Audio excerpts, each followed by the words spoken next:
nous a fait un beau discours qui nous donne de l'espoir et qui nous a permis, nous aussi en tant que députés, de lui donner notre onction afin qu'il puisse mener à bien la barque gouvernement, la barque Burkina Faso en tant que chef de gouvernement.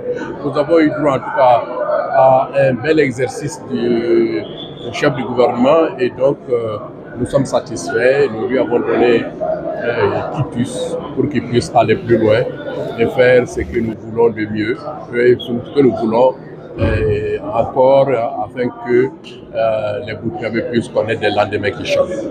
Nous avons salué un discours empreint de patriotisme, un discours réaliste, un discours pragmatique.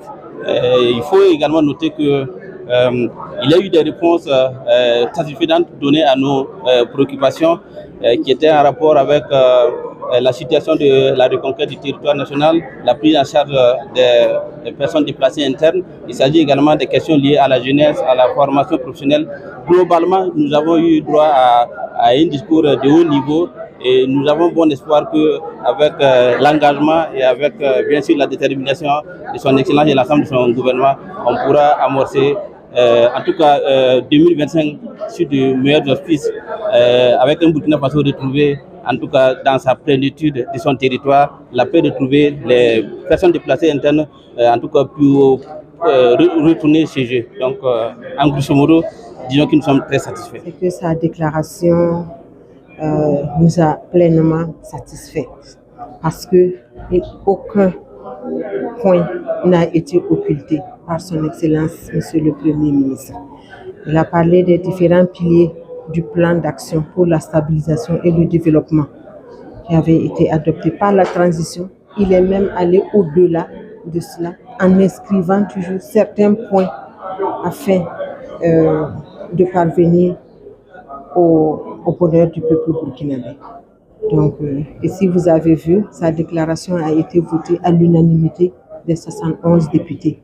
Donc, c'est-à-dire que nous tous, nous acceptons de l'accompagner.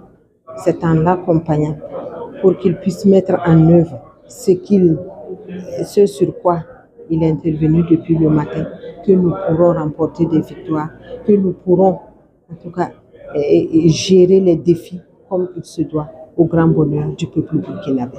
Il nous a convaincus. Il nous a convaincus en ce sens que tous les aspects, les grands axes abordés par son Excellence sont effectivement les attentes du peuple burkinabé de nos jours. Je m'en vais pour preuve citer les aspects sécuritaires, humanitaires, la bonne gouvernance et j'en passe. C'est dire qu'aujourd'hui, le peuple burkinabé attend son gouvernement à travers donc, un certain nombre d'actes, dont ceux dont je viens de citer.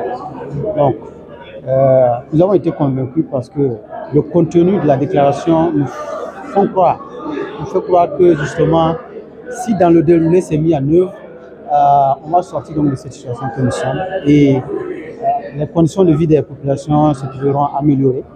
Et voilà, c'est tout notre combat.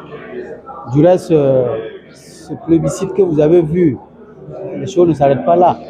Dans notre rôle, nous allons poursuivre à travers le contrôle de l'action sur le terrain.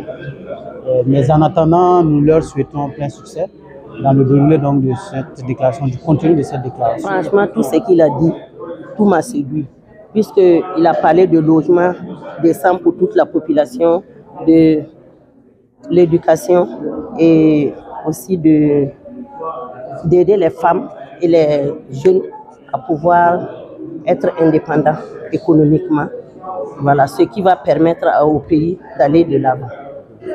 Avec la participation de toute la population, normalement, on doit réussir. Faso 7, une autre facette de l'information au Burkina Faso.